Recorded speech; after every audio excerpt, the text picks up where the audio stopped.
Hallo zusammen und herzlich willkommen zu der 100. Folge von meinem Podcast. Ja, sehr wahrscheinlich haben jetzt die meisten gedacht, es gibt Party und Feiern und weiss nicht was. Aber nein, dem ist heute leider nicht so. Es tut mir leid. Es tut mir wirklich von Herzen leid, dass ich hier nicht irgendwie mit Party-Zeug rumhocke oder irgendwie etwas ins Mikrofon knallen, wie eine Tischbombe, wie früher. Keine Ahnung, ob man eine Tischbombe überhaupt sagen darf. Auf jeden Fall, ja, die 100. Folge. Zwergschnauze. Also vorher habe ich auch noch anders geheißen. Der Kleine mit der grossen Klappe war es ja zuerst gesehen. Und inzwischen ist es Zwergschnauze. Und ich kann gar nicht irgendwie mir vorstellen, dass schon die 100. Folge wir jetzt hier uns antun können. Beziehungsweise, dass ihr draussen die 100. Folge von meinem Podcast uploaden könnt. Ja, das ist natürlich schon ein cooles Gefühl, muss ich ehrlich zugeben. Ich hoffe, euch draussen geht es gut. Ihr habt eine schöne Woche gehabt bis jetzt, weil ihr gehört ja immer am Mittwoch. Aber bei mir ist der Sonntag, der 29. September 2024, für das man das immer ein bisschen einordnen kann. Ja, was ist passiert? Wie gesagt, es ist jetzt nicht so eine Folge, wo man so Party macht oder was weiß ich, wo man jetzt hier voll einen auf cool macht. Aber gestern bin ich wieder mal auf YouTube gesehen, wie jeden Tag, wie ihr wisst. Und mir ist ein Video vorgeschlagen worden auf der Startseite von der Jackie. Jackie ist, ja, ich würde sagen, eine Bloggerin von früher, habe ich mitbekommen. Also sie hat auf jeden Fall schon bereits eine rechte Gefolgschaft von 26'000 Leuten. Also inzwischen, ich glaube, gestern waren es noch 20'000 gesehen, also hat sie schon 6'000 gemacht. Aber ja, vor allem sehr wahrscheinlich jetzt aufgrund von ihrem neuen Video. Der Grund ist, sie hat ein Video hochgeladen mit dem Titel «Wie meine Schwester 31 ganz plötzlich und unerwartet verstorben ist».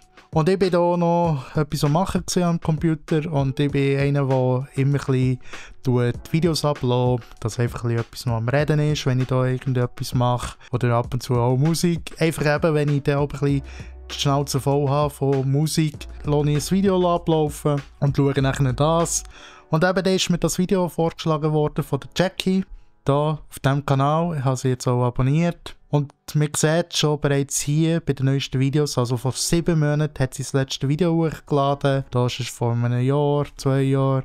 Also sie ist, glaube ich, mehr so vorher aktiv gewesen, weder jetzt, so wie ich habe festgestellt oder wie ich davon ausgehe. Auf jeden Fall eben hat sie das hochgeladen und klar, natürlich hat das sehr Wellen geschlagen, eben, weil es hier natürlich plötzlich und unerwartet verstorben. Und mein erster Gedanke ist einfach so, wow, ist das eine YouTuberin, die ich selber abonniert habe? Und da ist jetzt irgendjemand in ihrem Umkreis verstorben oder die Person ist verstorben. Und dann habe ich mal auf das Video geklickt, habe nachher eben angefangen mit ihr. Also eben, das ist Jackie alias Jacqueline. Sie hat auf jeden Fall in diesem Video erzählt, wie ihre Schwester verstorben ist. Vorweg, ihre Schwester ist an einem Hirnaneurysma verstorben. Ja, es kann jeden treffen.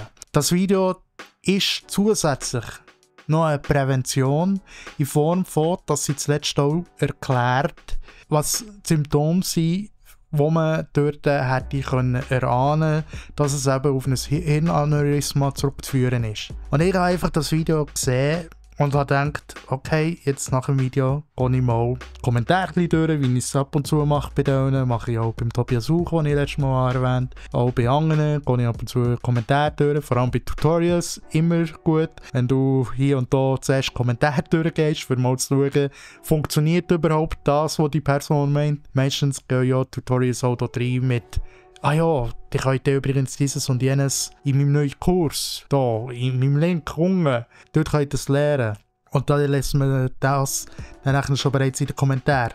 Und ich habe eben die Kommentare gelesen und ich weiss auch nicht, irgendwo durch hätte ich es erahnen, dass auch Kommentare kommen, die mir nicht so gefallen, die ich ehrlich zu euch bin, wirklich und gar nicht gefallen. Und auch ich habe einen Kommentar dort dazu geschrieben, aber dort kommen wir dann nachher dazu.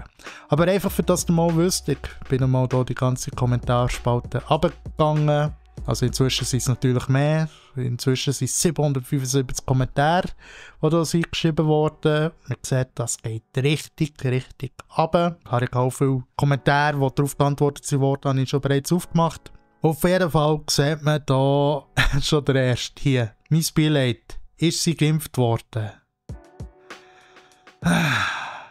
Nicht da. Ist deine Schwester geimpft gewesen? Nein, natürlich auch die. Der Herr ist mein Hirte. Es sind wirklich ein paar Kommentare, die so sind geschrieben worden, ob sie geimpft ist gesehen. Da haben natürlich auch Leute drunter geschrieben, ja, bei meiner Schwester, bei meiner Nachbarin, bei meiner Mutter, wer auch immer, ist das auch so passiert. Die ist im Stegenhaus gesehen, ist einkaufen und einfach plötzlich zack, bumm, und sie ist geimpft gesehen. Andere hat geschrieben, dass ihre Mutter, verstorben ist. Ich kann es auch gerne zeigen. Das Gute ist natürlich eben, wenn man Ctrl F macht, dass man da zum Beispiel eben Obduktion kann eingeben kann. Also da unten, das seht ihr jetzt nicht. Auf jeden Fall kann man Obduktion eingeben und dann sieht man eben wieder den Kommentar, wo man es gelesen hat. Jetzt gut aufpassen. Luisa hat hier geschrieben, meine Mutter ist letztes Jahr plötzlich verstorben. Sie ist auf einmal ganz wirr im Kopf und hat kaum mehr noch richtig schauen. Im Krankenhaus ist sie dann verstorben. Die Ärzte haben gemeint, dass das wohl von einer Krankheit ausgebrochen ist und die genaue Ursache nicht ersichtlich ist. Ich wollte eine Obduktion, da ich vermutet habe, dass es an der Impfung ist gelegen. Aber die ganzen Kosten waren leider viel zu hoch. Mein Beileid für deine Schwester. Jetzt der Kommentar, der unten dran ist geschrieben, ist interessant. Achtung, habt euch fest. Es soll nicht an die Öffentlichkeit. Deshalb ist die Obduktion verweigert worden. Also deshalb wird die Obduktion verweigert.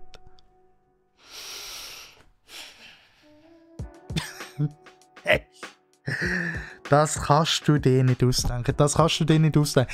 Sie schreibt hier, Luisa schreibt hier, ich habe eine Obduktion wollen, da ich vermutet habe, dass es an der Impfung ist gelegen. Aber die ganzen Kosten waren leider zu hoch gewesen. Die Kosten waren zu hoch gewesen. Liebe Daniela Engeldung, ich erwähne gerne deinen Namen, soll jeder wissen, wer du bist. Liebe Daniela, sie schreibt, die Obduktion, die Kosten waren zu hoch gewesen.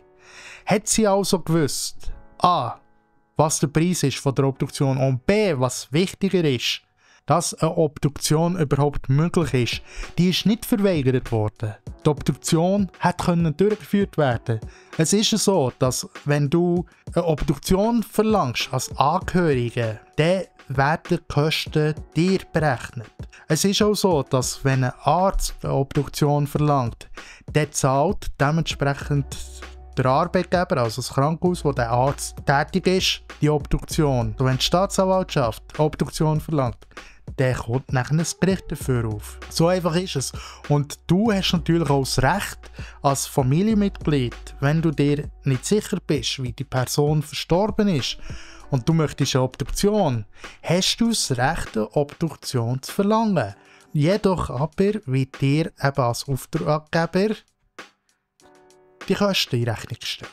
Ja, also was auch das Ding ist gesehen, Jackie, also Jacqueline, sie erzählt eben die ganze Situation, wo sie dort mit der Schwester hat erlebt, wo sie in der Wohnung ist gesehen, wo sie dort zu der Schwester hat geschaut, weil es ihr eben nicht ist gut gegangen, ihre Schwester dort sein. Und dann hat es einfach Leute gegeben, da in den Kommentaren, die ihr haben. Hey, ich kann es wirklich kaum fast aussprechen, weil ich es nicht glauben kann. Da haben wirklich Leute ihr die Schuld gegeben. Da haben wirklich Leute ihr die Schuld gegeben, dass sie nichts hat gemacht. Kannst du dir nicht ausdenken. Bitte schön. Hier schreibt zum Beispiel Angela Holtuis Aetis. Oh, grosses Jammer übers Netz. Wie traurig. Irgendwie muss man sich ja wichtig machen. Und da haben zum Glück 2 geschrieben. Zum Glück. Wirklich zum Glück. Die könnten ja weiter scrollen. Zum Glück machst du dich nicht wichtig mit deinem Kommentar. Danke an die 2 Personen, Petra Könitzer und Wirrwarr 808. Vielen Dank, dass du das hast geschrieben. Aber da, gerade wieder eine. Jean Jourdain. Es tut mir unsagbar leid. Schon der Satz. Hat deine Schwester sich Corona impfen lassen? Hey, schon der Satz. Hey, das kannst du dir nicht ausdenken. Hat deine Schwester sich Corona impfen lassen? Das sind bei einigen dort Nebenwirkungen. Schon wenn man sich diesen Satz dass sich jemand eine Krankheit hat impfen lassen. Und 21 mag ich. Nein, keinen gegen oben. Hier, von mir bekommst du gerade einen. Einen gegen oben. Unglaublich. Unglaublich. Und eben da ist der, den ich gestern gelesen habe, dass eben auch drunter geschrieben und eben haben das Gleiche geschrieben. Das ist sogar er selber gesehen. Meine Schwiegermama hat genau dieselben Symptome nach der 3. Impfung und brach dann auf der Treppe im Haus zusammen. Eben auf der Stege ist sie zusammengebrochen. Auch ihre Ärztin hat dieses Symptom nicht ernst genommen. Sie ist verstorben. Das Ding ist, Jacqueline, aka Jackie, hat in ihrem Video erzählt, dass eben ihre Schwester zum Arzt ist und dort anscheinend nicht richtig ist vorgenommen worden. Halt aufgrund von ihrem Alter, ist glaube ich 31. Auf jeden Fall aufgrund von ihrem Alter, sie ist nicht ernst genommen worden. Später hat es auch eine Szene gegeben mit Sanitätern, wo Sanitäter mal kamen und dann hat man Türen zugemacht. Sie und ihre Mutter sind draussen gesehen, können mithören, was genau da gesagt wird, beziehungsweise dass auch kein Event gemacht werden konnte, sich anscheinend deswegen die Türen zugetan worden. Dann sind die Sanitäter wieder rausgekommen, die Rettungssanitäter, und haben dann gesagt, eure Schwester möchte keine Hilfe. Sie hat die Hilfe abgelehnt, wir haben einfach Tabletten gegeben, sie soll die nehmen. Fertig. Ja, ich weiss auch nicht, wie es der Daisy dort schon ist gegangen, aber es gibt Leute, die nachher geschrieben haben, sie ist ja selber schuld. Genau, da steht sie ja gerade. Deine Schwester ist selber schuld. Hat sie sich behandeln lassen, würde sie heute noch leben. Schon das Ding von, hat sie sich behandeln lassen, würde sie heute noch leben. Dass du einfach mal so eine Diagnose kannst machen von, ja, wenn sie natürlich sich hätte behandeln lassen, dann würde sie heute sicher noch leben. Also, nein, dann würde sie heute noch leben. Nicht als Vermutung, sondern als tatsächliche Bestätigung, dann würde sie heute noch leben. Könnt ihr euch nicht ausdenken. Wirklich könnt ihr euch nicht ausdenken. Wir lesen auch hier eben beim vorherigen Kommentar, wo da die Schwiegermutter ist zusammengebrochen auf der Stege. Hat dann nachher jemand geschrieben, das kann absolut sein. Sie haben auch meine ersten Gedanken gesehen. Man liest und hört so viele ähnliche Geschichten seit der Impferei. Es tut mir furchtbar leid für alle, die geliebten Menschen verloren haben. Ich wünschte, meine Familie und ich hätten uns niemals impfen lassen. Und hier sieht man einen Kommentar, der hat zugelassen. Hört auf mit so etwas. Jackie sagt, seit der Jugend hat sie unter Kopfschmerzen gelitten. Auch bei meiner Familie, also bei mir in der Familie, gibt es Personen, die öfters an Migräne haben gelitten und immer noch leiden. Und ich weiss nicht, also wenn denen halt mal etwas Schlimmes passieren würde, man dann da nachher auch sagen, ja, ist auch an der Impfung. Ja, könnte an der Impfung sein. Ich weiss, das Ding ist, aufgrund von diesen Todesfällen durch Impfungen, man muss natürlich ganz klar sagen, dass Obduktionen nicht rein aufgrund von der Annahme, ist es wegen der Impfung passiert, beziehungsweise schon Obduktionen gemacht werden, halt zu wenig, weil halt eben der Auftrag zuerst müsste kommen. Aber es hat Studien gegeben, wo jetzt natürlich wieder jeder wird kommen, ja, Pharma, dies und das, hat da sicher irgendwie interveniert, dass die Studien nicht richtig dargelegt werden. Aber es hat Studien gegeben, meine Damen und Herren, es hat Studien gegeben, wo sehr wenig, wirklich sehr wenig, aufgrund von diesen Studien, man hat können sagen, sehr wenig Patientinnen und Patienten sind aufgrund von der Impfung verstorben. Man muss sich schon mal die Zahl vor Augen führen von diesen Millionen von Leuten, die sich impfen lassen. Im Gegensatz zu den Menschen, die sind verstorben aufgrund von der Impfung. Da reden wir von einer sehr, sehr kleinen Zahl. Aber eben, man darf auch nicht vergessen, dass man eine Obduktion, eben wie die andere Frau hat geschrieben, dass sie halt Vermutungen gegeben, dass vielleicht aufgrund von der Impfung ist, aber die Kosten halt zu hoch sind, dass man halt zu wenig Obduktionen macht. Und das halt dementsprechend wirklich Spielraum lässt für jenste Theorien, dass es halt doch an der Impfung liegen kann. Aber es hat trotzdem genug Obduktionen gegeben in der Vergangenheit, wo man nachher nicht sagen konnte, okay, liegt nicht an der Impfung. Es liegt nicht an dem. Aber dort hat auch einer geschrieben gestern, schön, dass wir gerade so aufgezeigt werden. Ich habe bei 26 Minuten 44 müssen abbrechen. Unfassbar naiv. Hauptsache, du hast es nicht verpasst, bei YouTube und Instagram hochzuladen. Schau noch tatenlos zu ohne Wort. Ich bin froh, haben hier nachher Leute inzwischen interveniert. Sie hat erzählt, dass sie ihre Schwester hat umgedreht, beziehungsweise aufgrund von dessen, weil sie so wie ein Schnarchen hat gehört, hat sie ihre Schwester umgedreht und hat nachher gesehen, dass ihre Zunge schon aufgebläht ist, also dick ist gesehen, nachher auch andere Symptome, also könnt ihr es sonst gerne selber noch anschauen, das Video, ich verlinke das so ganz klar unten in der Beschreibung auf YouTube. Auf jeden Fall hat sie dort eben geschildert, was sie für einen Anblick hatte, wo sie wieder zu ihrer Schwester ist. Beziehungsweise sie hat einen Sohn, Jackie, und schaut immer für zum Atmen oder eben wie er atmet, legt sie ihre Hand auf den Rücken. Und das hat sie auch bei ihrer Schwester so wie intuitiv gemacht. Hat sie das auch dort gemacht.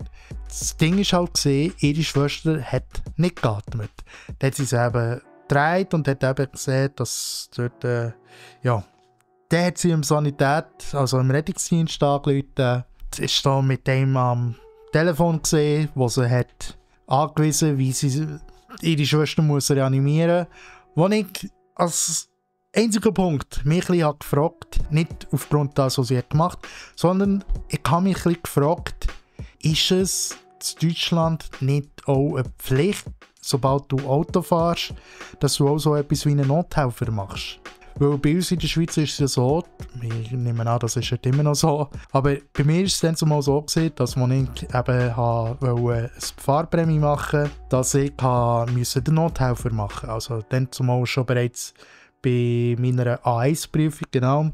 Ich weiß nicht, wie das in Deutschland ist, aber ehrlich gesagt gebe ich hier komplett zu. Ich glaube, ich wäre in den ersten paar Minuten sicher auch überfordert, wenn meine eigene Schwester oder einfach mein eigenes Familienmitglied oder überhaupt ein Mensch vor mir würde liegen und ich als einzige Person noch dort in diesem Zimmer wäre. Was mache ich jetzt? Was ist jetzt? Ich meine, da bist du in so einer Situation inne und du dir einfach nicht kannst ausmalen. Du kannst es dir nicht vorstellen. Klar, das sagen auch, ja, kein Problem, ich habe den Nothelfer gemacht. Wenn du natürlich dann plötzlich in dieser Situation bist, ist es sicher etwas anderes.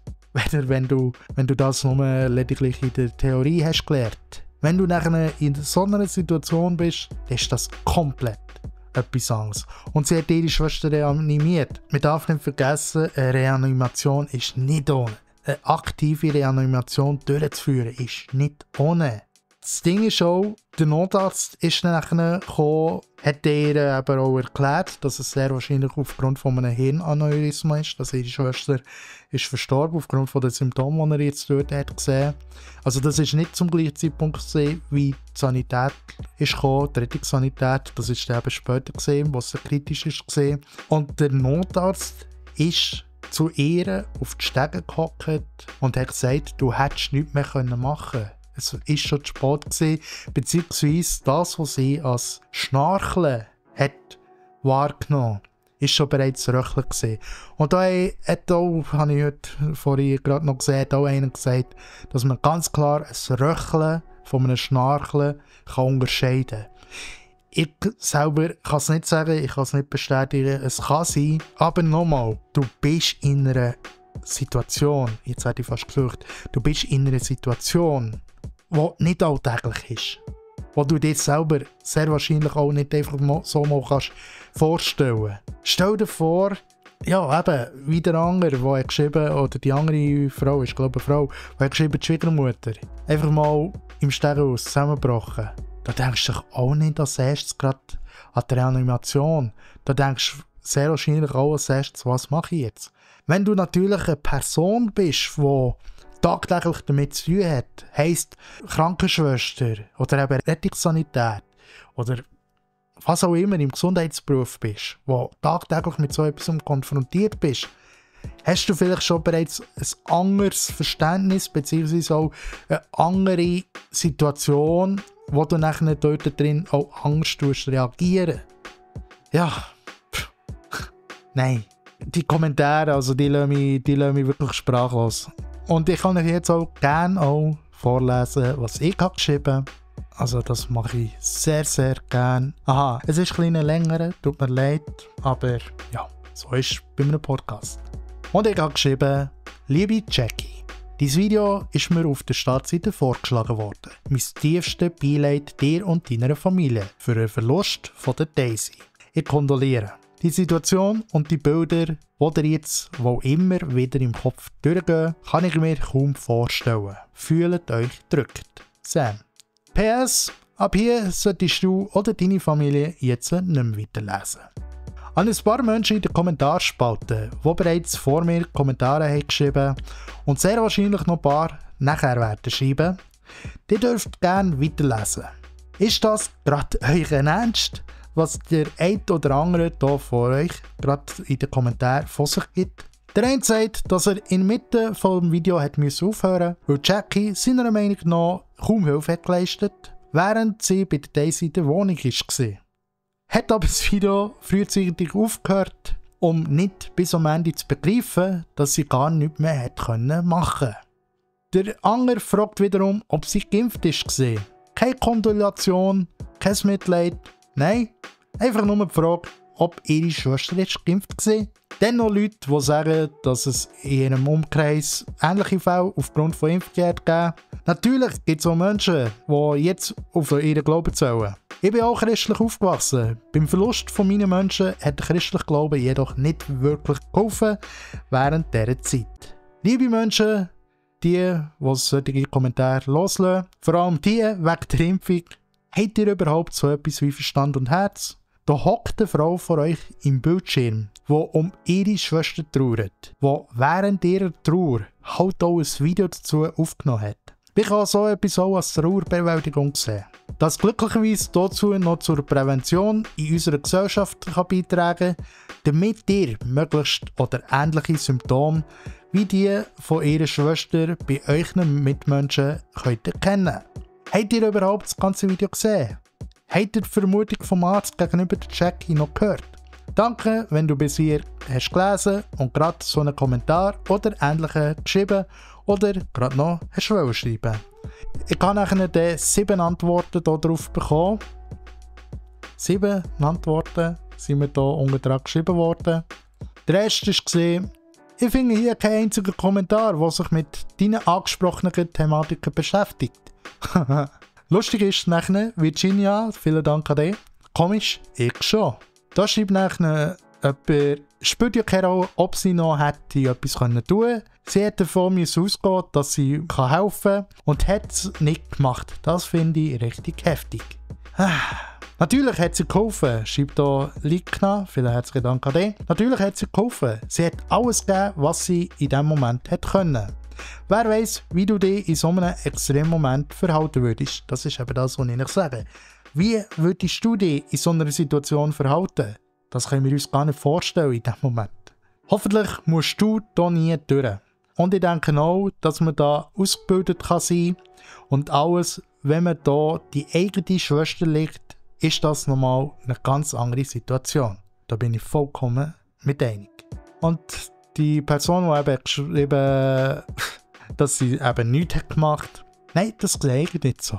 Ich habe nachher kommentiert für die Likna, die eben geschrieben hat, dass es eben eine ganz andere Situation ist und dass man da sicher auch anders reagiert. Da ist nichts mehr hinzuzufügen. Danke für die Kommentare. Und der andere Person, die hat geschrieben, ich finde hier kein einziger Kommentar, der sich mit dem angesprochenen Thematik beschäftigt, habe ich geschrieben, oh doch, die stehen. Hey, schau dir doch bei den beliebtesten Kommentaren drunter an. Das können wir auch mal machen. Und zwar hier können wir Top-Kommentar. Und zwar mit dem beliebtesten Kommentar meine ich der Axel Möller. Liebe Jackie, ich bin am 6.3.2014 tot gewesen. Nach 2 Minuten bin ich reanimiert worden. Es war ein Hinterwandinfarkt gewesen. In diesen 2 Minuten habe ich die schönste Erfahrung gemacht. Die totale Leichtigkeit auf einer Wolke. Das Umfeld hat den Schmerz. Selber war es ein wunderschöner Moment gewesen. Ich hoffe, diese Ziele geben dir ein bisschen Trost. Was Axel Möller meiner Meinung nach aber beschreibt, ist eine sogenannte Nahtoderfahrung. Und in meinen Augen darf man Nahtoderfahrung nicht gleichsetzen mit nachher wirklich Versterben. Weil wir wissen ja nicht, wie es der Person geht, die wirklich ganz verstorben ist. Und dann eben so dort schreiben, ja, ich hoffe mit ihren Zielen, dass es ein bisschen Trost gibt. Ja, aber eben, schauen wir die Kommentare, die ich erwähnt habe. Was hast du gesehen? Kannst du es bitte genau beschreiben? Könntest du etwas hören? Hast du keine Schmerzen oder Atemnot, wo du den Infarkt hast gehabt? Hier gibt es keine Antwort für den Verstand. Es passiert die innere Wahrnehmung, ähnlich wie bei einer Traumphase, nur anders. Also erklärt es euch wie ein Notfallmodus im heruntergefahrenen Zustand auf die niedrigste Komponente im Gehirn. Aber das ist alles Nahtod. Aber okay, das ist in dem Fall jetzt gelöscht. Das sieht aus, wie als wäre es jetzt gelöscht. Dann tut sie sehr wahrscheinlich jetzt nach und nach löschen. Oder es ist von YouTube radiert worden. Kann natürlich auch gut sein. Auf jeden Fall sind dort eben auch viele Kommentare gekommen, aufgrund eben, ob sie geimpft ist und so. Ja. Also, die könnt es mir jetzt glauben oder nicht, aber wenn ihr schon seht, was die anderen Kommentare dort sind, dass andere Kommentare dort sich von gestern bereits eben mit der Thematik von Impfung und so, ja, befassen. Also viele haben auch geschrieben, mein Kommentar ist gelöscht worden, das bestätigt einfach, dass wirklich eben Corona-Impfung ist. Ach, nee. Könnt ihr euch nicht vorstellen, ja. Liebe Leute, ich würde sagen, das war es also gewesen, schon mit der heutigen Podcast-Folge, weil ich rege mich viel zu fest auf. An dieser Stelle möchte ich mich einfach nochmal ganz herzlich bedanken bei allen Leuten, die immer wieder einschalten oder jemand die wieder einschalten bei meinem Podcast. Vielen, vielen herzlichen Dank an euch draussen. An anderer Stelle auch nochmal mein tiefstes Beileid an Jackie. Ich habe ihr übrigens auch noch auf Instagram geschrieben. Das tue ich natürlich jetzt nicht veröffentlichen, was ich ihr auf Instagram habe geschrieben. Aber dort habe ich ihr einfach geschrieben, nochmal mein Beileid. Und auch habe ich ihr geschrieben, dass mir eben leid tut, dass ich dort gerade ein bisschen an Dampf abgelassen. Ich habe auf jeden Fall auch geschrieben, dass ich mir mehr hätte erhofft, dass sie hauptsächlich nur positive Kommentare hat, eben wie Kondolierungen. Also, es ist auch eine Einladung gesendet worden, also es wird auch sehr wahrscheinlich gar nicht ankommen bei der Jackie, weil sie eben Nachrichtenanfragen nur von bestimmten Leuten akzeptiert, was ich vollkommen verstehe. Auf jeden Fall eben ihr nochmal mein tiefstes Beileid mit 31 Zwillingsschwestern zu verlieren. Ich meine, egal, zwei Kolleginnen, die ein Zwillingspaar sind. Was sie eben aufgrund von Prävention noch gesagt hat, also der Notarzt hat gefragt, ob sie eineigene Zwillinge, vielleicht sage ich sie jetzt auch falsch, weil der Arzt hat nachher gesagt, wenn das der Fall wäre, könnte man aufgrund von der Gen bereits eben auch bei ihr so etwas herausfinden. Aber sie soll sich trotzdem untersuchen, was sie auch macht. Und ich weiss gar nicht, ob jetzt Kommentare wieder kommen, dass so viele Krankenhäuser noch Geld verdienen. Ich weiss es nicht. Ich weiss es echt nicht. Aber liebe Leute, an dieser Stelle möchte ich euch lieber sagen, befasst euch lieber mit den schönen Dingen im Leben, auch euren Dingen im Leben, mit euren eigenen Problemen, eigenen Situationen. Weil heute ist es leider so, bei Social Media, dass wir uns zu sehr auf andere Leute fokussieren, weder auf uns oder vielleicht auch unsere Mitmenschen. Aber ganz klar, eben das Video von Jackie sehe ich eher als Trauerbewältigung oder Trauerverarbeitung. Ja, ich sehe es eher als das. Keine Ahnung, ob ich auch mal so etwas machen würde. Ich weiß es nicht. Weil man muss sehen, also ich habe auch noch andere Videos geschaut von der Jackie, dort ist Daisy auch vorgekommen. Und dort, die über 20'000 Leute, haben vielleicht Daisy auch schon bereits kennt in den Videos. Wer weiß. Aber da finde ich es mehr als richtig. Aber wie gesagt, hier sind über 700 Kommentare. Inzwischen sind es 808 Kommentare. Jetzt tue ich mal refreshen und wir haben schon 819 Kommentare. Und ich plädiere an Leute, die eben hier mit Corona kommen. Bitte, bitte habt ihr Anstand. Und verwendet jetzt nicht den Fall als wieder irgendwelche Medienmitteilungen oder was weiß ich, oder nicht Propaganda, ich will nicht so etwas sagen, aber vielleicht als Kampagne, die ja hier haben verwendet. Ein Arzt hat ja zum Beispiel auch von einem Jungen, der verstorben ist, hat er nachher gesagt, der Junge sei aufgrund von der Impfung verstorben. Ist, glaube ich, sogar ein AfD-Politiker gewesen, der zusätzlich Arzt war. Und ja, nein, ich will nicht mehr auf den eingehen. Aber ich habe einfach Angst, dass jetzt auch der Fall von der Jackie und der Daisy oder eben Daisy, ihren Tod, könnte instrumentalisiert werden, genau durch solche Leute. Dass das jetzt ein gefundenes Fressen ist. Und ich plädiere wirklich an Leute, bitte macht es nicht. Ich plädiere an euch, macht es nicht. So, das war es mit dem heutigen Podcast. Vielen herzlichen Dank und ja, bis zum nächsten Mal, bis zum nächsten Mittwoch. Macht's gut, tschüss zusammen. Zwergschnauze.